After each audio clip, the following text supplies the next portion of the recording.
Hi ಎಲ್ಲ natural body ಬಿಲ್ಡರ್ಸ್ಗೆ ಸ್ವಾಗತ. ಯಾರ್ಯಾರಿಗೆ ಏನೇನು ಇಂಬ್ಯಾಲೆನ್ಸ್ ಐತೆ ಅದನ್ನೆಲ್ಲ ಸರಿ ಮಾಡುವ ಜೋಕ್ಸ್ ಅಪಾರ್ಟ್. ಇವತ್ತಿನ ವಿಷಯ ಏನಪ್ಪ ಅಂದರೆ, ಮೋಸ್ಟ್ಲಿ ಜಿಮ್ಮಿಗೆ ಬರೋರು ಅಂತಲ್ಲ, ಮೋಸ್ಟ್ಲಿ 90% ಪಬ್ಲಿಕ್ದು ಒನ್ ಸೈಡ್ ಸ್ಟ್ರಾಂಗ್ ಇರುತ್ತೆ, ಒನ್ ಸೈಡ್ ವೀಕ್ ಇರುತ್ತೆ. ಲೈಕ್ ನನ್ನ ಎಕ್ಸಾಂಪಲ್ ತೊಗೊಂಡ್ರೆ, ನಾನು ರೈಟ್ ಸೈಡ್ ಡಾಮಿನೆಂಟ್, ನನ್ನ ರೈಟ್ ಹ್ಯಾಂಡ್ ಎಲ್ಲದರಲ್ಲೂ ಟೇಕ್ ಓವರ್ ಮಾಡಿಬಿಡುತ್ತೆ. ಹಿಂಗಿದ್ದಾಗ ಸೇಮ್ ಅದೇ ವರ್ಕೌಟು ಅದೇ ಮಾಡಿ ಮಾಡಿ ಮಾಡಿ ಇದು ಸ್ಟ್ರಾಂಗ್ ಪಾಯಿಂಟ್ ಇನ್ನೂ ಜಾಸ್ತಿ ಸ್ಟ್ರಾಂಗ್ ಆಗುತ್ತೆ ಹೊರತು ವೀಕ್ ಪಾಯಿಂಟ್ ಇನ್ನೂ ವೀಕ್ ಆಗ್ತಾನೇ ಇದೆ. ಅದನ್ನ ಸರಿ ಮಾಡೋದು ಹೆಂಗೆ? ನೀವು ತಮ್ನೇಲಲ್ಲಿ ನೋಡಿರ್ಬೋದು, ನನ್ನ ಬಿಫೋರ್ ಫೋಟೋ ಅಲ್ಲಿ ನನ್ನ ಲೆಫ್ಟ್ ಹ್ಯಾಂಡ್ ನೀವು ಕ್ಲಿಯರಾಗಿ ಗಮನಿಸಿದ್ರೆ ನನ್ನ ಲೆಫ್ಟ್ ಟ್ರೈಸೆಪ್ ಸ್ವಲ್ಪ ಚಿಕ್ಕದಾಗಿದೆ.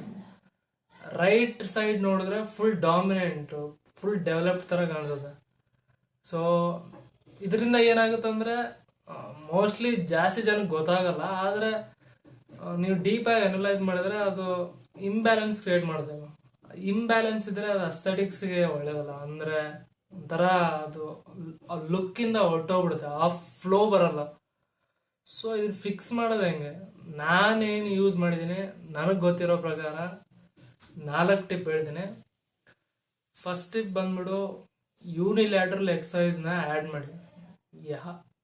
ಯಾವುದೇ ಮಸಲ್ ಗ್ರೂಪ್ ಇರಲಿ, ಅಕಸ್ಮಾತ್ ಇಫ್ ಇಟ್ಸ್ ನಿಮ್ಮ ರೈಟ್ ಹ್ಯಾಂಡ್, ನಿಮ್ಮ ಬೈಸೆಪ್ ಒಂದು ಹ್ಯಾಂಡ್ಗಿಂತ ಇನ್ನೊಂದು ಚಿಕ್ಕದಿದೆ ಅಂದರೆ ಅದಕ್ಕೂ ಯೂಸ್ ಆಗುತ್ತೆ. ನಿಮ್ಮದು ಕ್ವಾಡ್ಸ್ ಇರ್ಬೋದು, ನಿಮ್ಮ ಹ್ಯಾಮ್ಸ್ಟ್ರಿಂಗ್ಸ್ ಇರ್ಬೋದು, ನಿಮ್ಮ ಚೆಸ್ಟ್ ಇರ್ಬೋದು, ಯಾವುದು ಇಂಬ್ಯಾಲೆನ್ಸ್ ಇದ್ರೂ ಅದನ್ನ ಫಿಕ್ಸ್ ಮಾಡೋಕಂದ್ರೆ ಫಸ್ಟ್ ಟಿಪ್ ಏನಂದ್ರೆ, ಒಂದು ಯೂನಿಲ್ಯಾಟ್ರಲ್ ಮೂವ್ಮೆಂಟ್ ಇರಲೇಬೇಕು ನಿಮ್ಮ ವರ್ಕೌಟಲ್ಲಿ. ನನ್ನ ಎಕ್ಸಾಂಪಲ್ ಇಂದ ಹೇಳ್ತೀನಿ. ನನ್ನ ಟ್ರೈಸೆಪ್ ವೀಕ್ ಅಲ್ಲ, ಸೊ ಇದನ್ನ ಫಿಕ್ಸ್ ಮಾಡೋಕ್ಕೆ ನಾನು ಫಸ್ಟ್ ಮಾಡೋದೆ cable overhead extension. First ಏನು ಮಾಡ್ತೀನಪ್ಪ, ಈ ಎಕ್ಸಸೈಸ್ ಆ್ಯಡ್ ಮಾಡ್ಕೊಂಡಿದ್ದೀನಿ.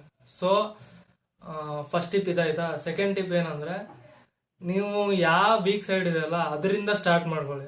ಅದರಿಂದ ವರ್ಕೌಟ್ ಅದನ್ನ ಫಸ್ಟ್ ವೀಕ್ ಸೈಡ್ನ ಟ್ರೈನ್ ಮಾಡಿ, ಅದ್ರ ಎಷ್ಟು ರೆಪ್ಸ್ ಬರುತ್ತೋ ಆ ರೆಪ್ಸನ್ನ ರೈಟ್ ಸೈಡ್ ಮ್ಯಾಚ್ ಮಾಡಕ್ಕೆ ಟ್ರೈ ಮಾಡಿ. ಈಗ ನಂದು ಎಕ್ಸಾಂಪಲ್ ಏನಂದ್ರೆ, ನಿಮ್ದು ವೀಕರ್ ಸೈಡ್ ಏನಾದರೂ ಯಾವ ಮಸಲ್ ಇದ್ರು ಅದನ್ನ ಫಸ್ಟ್ ಅದು ಪರ್ಫಾರ್ಮ್ ಮಾಡಿ ಎಕ್ಸಸೈಸು. ಅದರಲ್ಲಿ ಎಷ್ಟು ರೆಪ್ಸ್ ಬರುತ್ತೋ ಅದನ್ನ ಸ್ಟ್ರಾಂಗ್ ಸೈಡ್ ಏನಿದೆ ಅದಕ್ಕೆ ಮ್ಯಾಚ್ ಮಾಡಿ.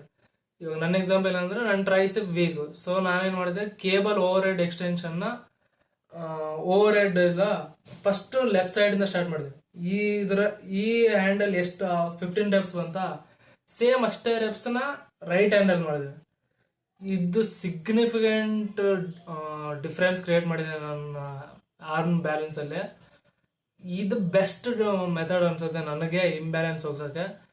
ಆಮೇಲೆ ಥರ್ಡ್ ಟಿಪ್ ಏನಂದ್ರೆ, ನಿಮ್ಮ ವರ್ಕೌಟಲ್ಲಿ ಫಸ್ಟ್ ಎಕ್ಸಸೈಸ್ ಯೂನಿಲ್ಯಾಟ್ರಲ್ ಮಾಡಿ.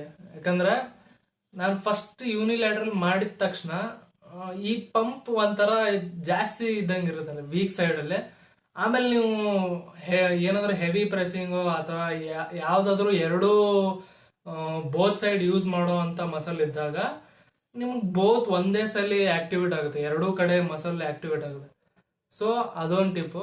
ಲಾಸ್ಟ್ ಟಿಪ್ ಏನಂದ್ರೆ, ನೀವು ಈ ತರ ಹಿಂಗ್ ಮಾಡಕ್ ಇಷ್ಟ ಇಲ್ಲ ಯೂನಿಲ್ಯಾಟ್ರಲ್ ಆ ತರ ಏನಂದ್ರೆ, ನಿಮ್ ವೀಕರ್ ಸೈಡ್ ಯಾವ್ದಿದೆಯಲ್ಲ ಅದರಲ್ಲಿ ಒಂದ್ ಸೆಟ್ಟೋ 2 ಸೆಟ್ಟೋ ಎಕ್ಸ್ಟ್ರಾ ಆ್ಯಡ್ ಮಾಡಿ. ಯಾಕಂದ್ರೆ ವೀಕ್ಲಿ ವಾಲ್ಯೂಮ್ ಇಂದ ಎಕ್ಸ್ಟ್ರಾ 1 ಸೆಟ್ 2 ಸೆಟ್ ಆ್ಯಡ್ ಮಾಡಿದಾಗ ನಿಮ್ಗೆ ಅದು ಬ್ಯಾಲೆನ್ಸ್ ಔಟ್ ಮಾಡ್ಬೋದು ಅದನ್ನ. ಸೊ ಅದರಿಂದ ಒಂದು ಬ್ಯಾಲೆನ್ಸ್ ಕ್ರಿಯೇಟ್ ಆಗುತ್ತೆ. ಸೊ ಇಷ್ಟು ಮೇನ್ ನನಗೆ ಜಾಸ್ತಿ ಎಫೆಕ್ಟಿವ್ ನನಗೆ ವರ್ಕ್ ಆಗಿರೋದಂಥದ್ದು ಯಾವುದಂದ್ರೆ, ಯೂನಿಲ್ಯಾಟ್ರಲ್ ಎಕ್ಸಸೈಸು ರೆಪ್ಸ್ ಮ್ಯಾಚ್ ಮಾಡೋದು. ವೀಕ್ ಸೈಡಿಂದ ಸ್ಟಾರ್ಟ್ ಮಾಡಿ ಅದ್ರಲ್ಲಿ ಎಷ್ಟು ರೆಪ್ಸ್ ಬರುತ್ತೋ ಅದನ್ನ ಸ್ಟ್ರಾಂಗ್ ಸೈಡಿಗೆ ಕನ್ವರ್ಟ್ ಮಾಡಿ ಸಾಕು, ಅಷ್ಟೇ.